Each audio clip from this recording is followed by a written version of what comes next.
That's a good, if you're going to watch somebody on TV, I recommend him. I don't recommend too many, but I recommend his ministry. You say, well, why don't you recommend too many? Because too many are false prophets. I hope your discernment's working when you're watching the TV. Because, Jesus gave us a warning.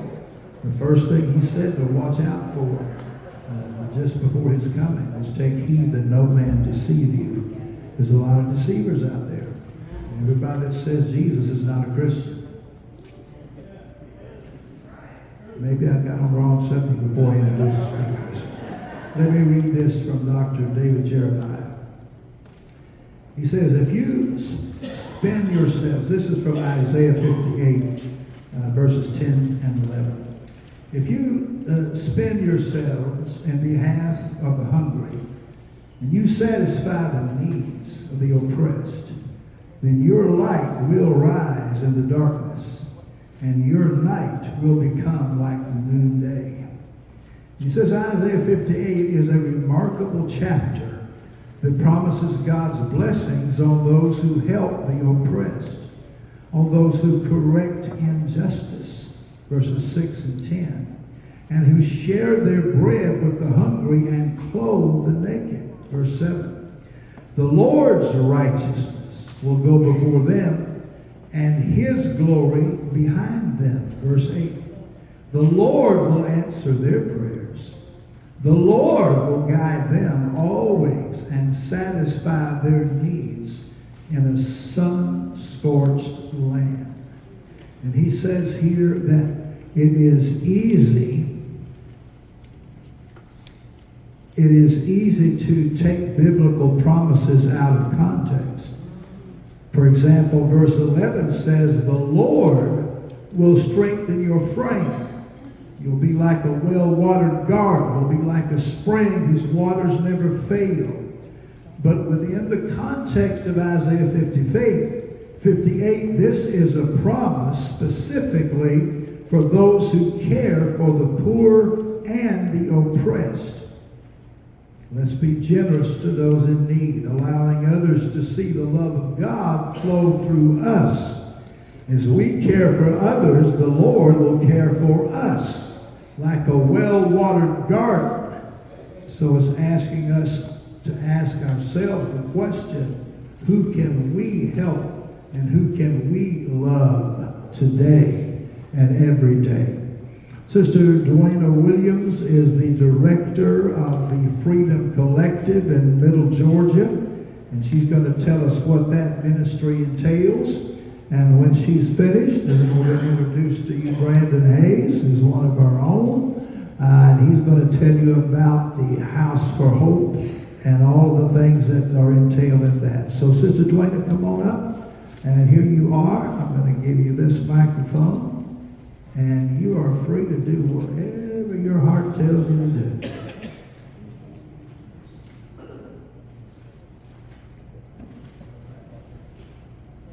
My timer, I'll take up all the time.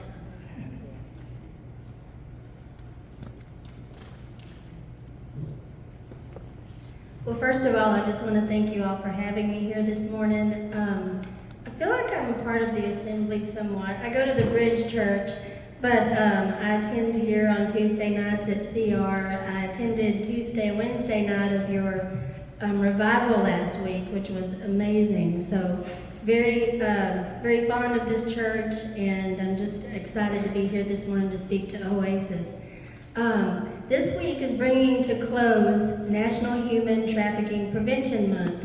So that's a time set aside in January to educate and bring awareness, to shine light on a crisis that still remains for many people largely invisible.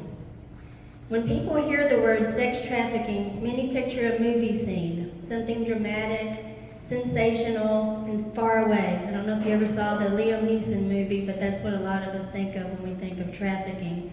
But the reality is much closer to home. It looks more like a motel that you've driven past 100 times. It looks like a woman standing at an intersection alone. It looks like someone who's been told again and again that no one's coming for her. Globally, more than 27 million people are trapped in situations of exploitation, including sex trafficking. And this is not a fringe crime. It is one of the largest and fastest growing criminal enterprises in the world. Conservative estimates place the global illicit profits at over $150 billion every year. And what makes sex trafficking uniquely devastating is this. A drug can be sold one time. A woman can be sold over and over again, multiple times a night or day, week after week, and year after year. Even with numbers like these, the reality is vastly underestimated. It's believed that less than 1% is ever even identified. So why does sexual exploitation exist? Here in Georgia, estimates indicate that approximately 12,000 men purchase sex every month. With that level of demand, supply will always be created, and that supply is created by exploiting the most vulnerable edges of culture.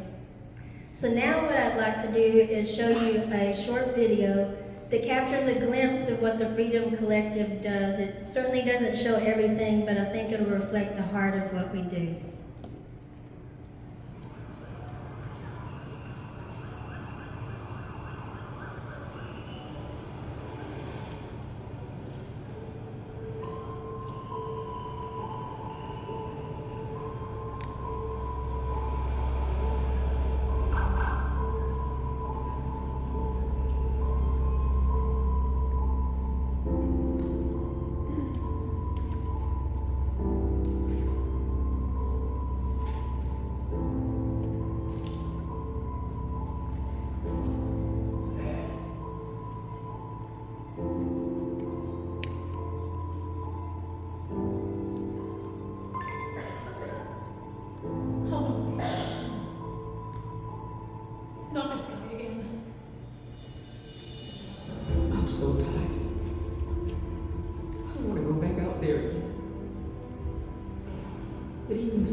I don't deserve it.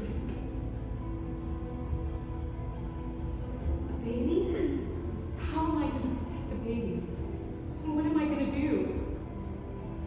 God, please help me get over this.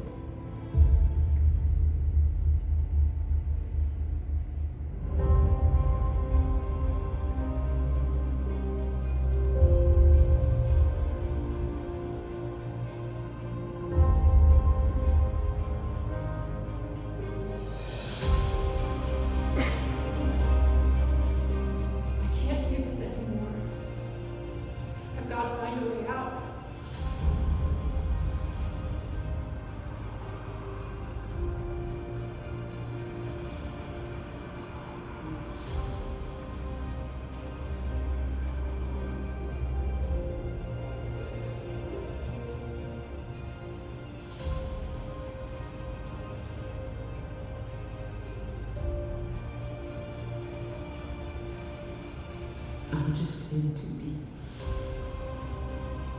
I should have taken the chance back.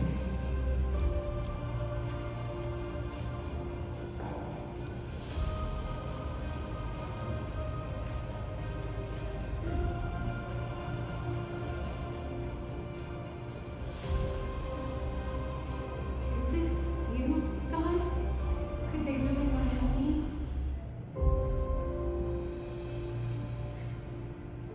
I'm so ashamed. Would anyone actually want to help someone like me?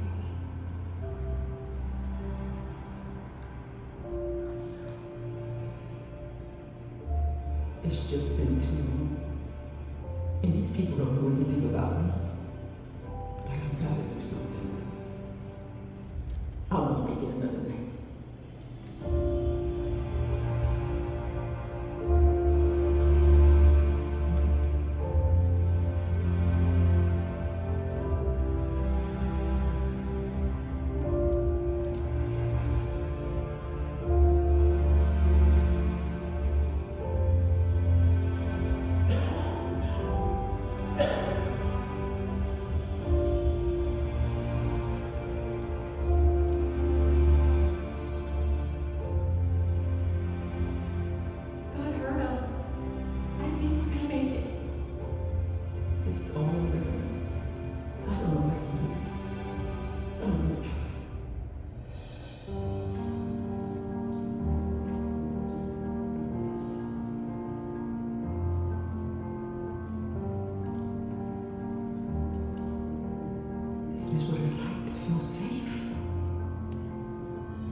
that gets me every time I see it.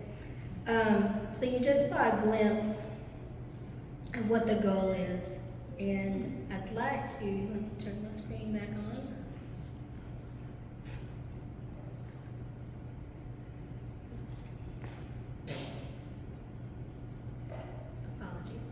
Apologies. I want to share some numbers with you real quick before I go on, just about Georgia and our hotline. There are trafficking cases that have been reported in all 159 counties in Georgia. In 2025, our Georgia hotline, meaning the Freedom Collective Georgia hotline, received 1,718 calls. We helped 141 women escape their situations, and something very exciting for us for the first time is we were able to take women with children due to a special circumstance this past year. So 26 of those women also brought 44 children with them out of trafficking. So pretty astounding. What I want to show you is what it looks like in our community. So just last month, during Princess Night in Warner Robins, I was out with our team and we met two women. One was 58 years old and the other was 66 years old. The older of the two, a beautiful grandmotherly woman with the sweetest eyes, shared that she had sold her body in the recent years just to survive. They were proud of the roses, their handmade cards, and the new pack of socks that we gave them. We prayed, there were tears, but we parted with smiles and hugs. The next week, we were out in Macon, and I spoke to a 22-year-old young woman who was trying to figure out where she was going to sleep that night. She confirmed that she's currently in the life, meaning life of prostitution. In the life is a term known by most women in sex trafficking, and it's how we refer to them when speaking with them. When I asked what we could pray for with her, she visibly saddened and shared that her infant daughter had passed 1 year ago this month. And so she said while she struggles with that every day, she was just really dreading that date coming up. We prayed, there were tears, but again we parted with smiles and hugs. And then the following morning during hotel outreach, which is a once a month Saturday morning outreach in Macon, we spoke to a 34-year-old woman, and she told us she hadn't prostituted in 1.5 years. So we celebrated with her. But she was very excited to learn that she was still eligible for our services. There's a lot of trauma that comes with that life. And so you don't have to be actively in the life. It could be something in your past. That's for anyone who's ever sold themselves for food, drugs, a place to stay. We consider that exploitation. And what was holding her back was a drug-addicted mother that she felt responsible to take care of. They have lots of barriers in their lives that keep them from seeking long-term help. So we were just about to pray when another volunteer came over with a teary-eyed woman, and she asked me if I could help figure out what to do with her puppy if she decided to come into our safe home, which I said absolutely. I mean, I don't know what I was going to do, but we would do something. But in the time it took her to walk to her room, grab her phone, take a couple of quick puffs of a cigarette, she had a change of heart.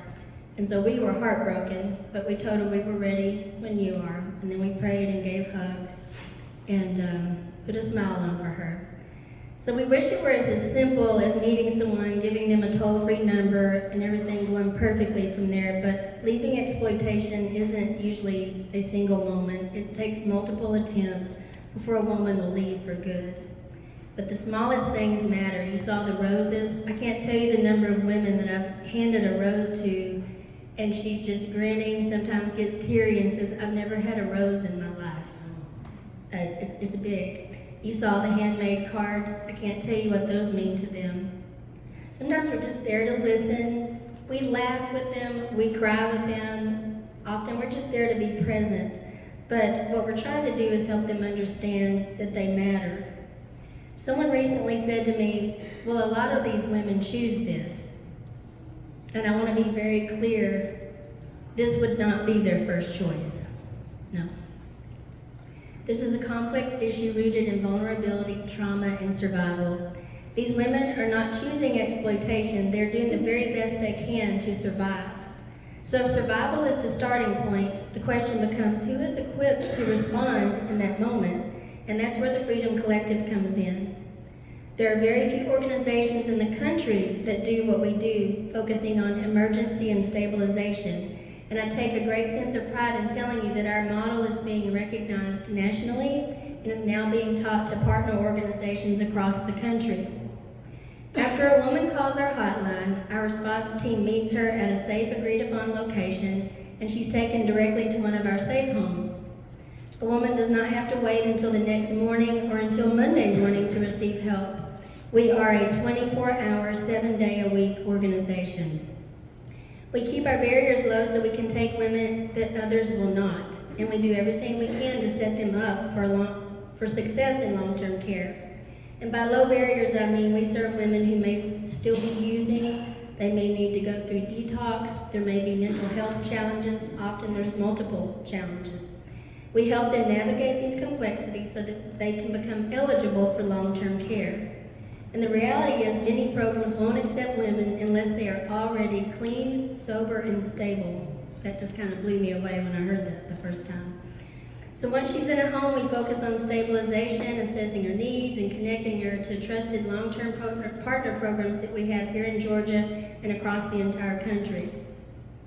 So I just want to briefly share about each program.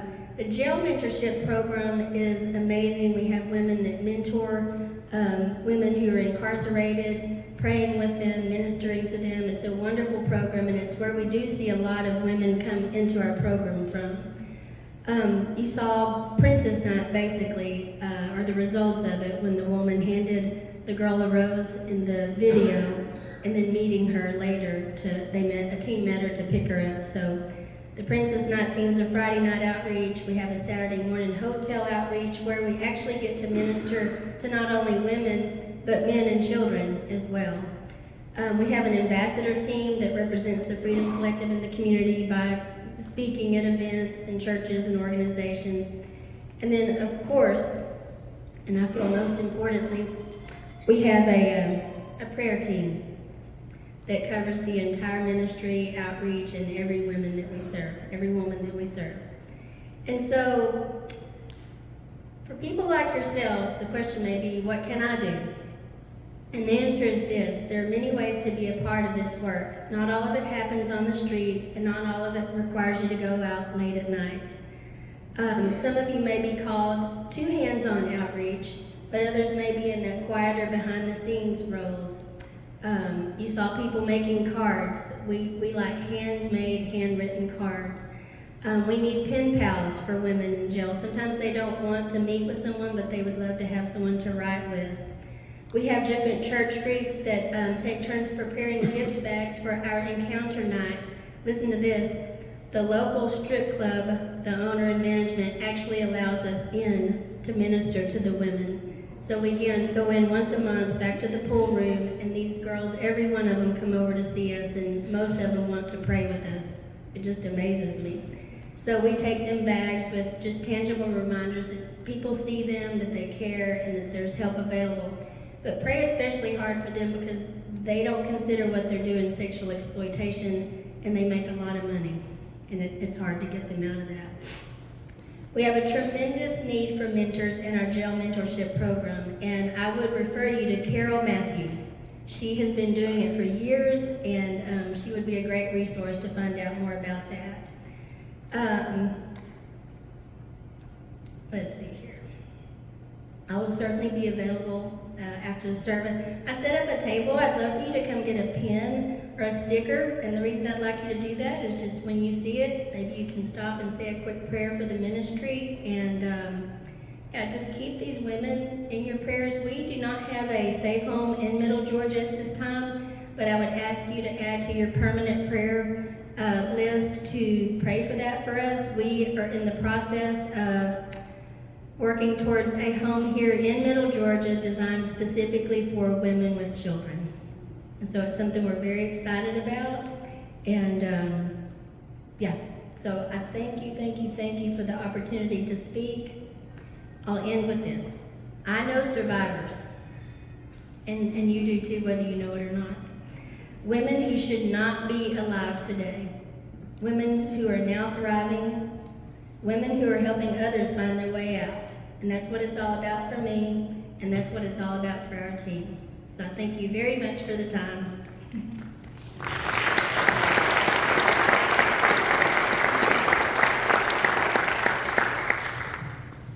Let's just take a moment and bless Sister Dwana.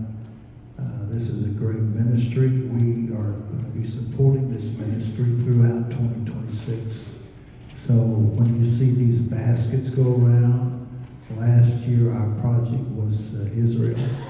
So this year our project is going to be Freedom Collective. And then Brother Brandon is going to tell you, are you up next? Are you ready? All right, go ahead. Let's welcome Brandon. God bless you.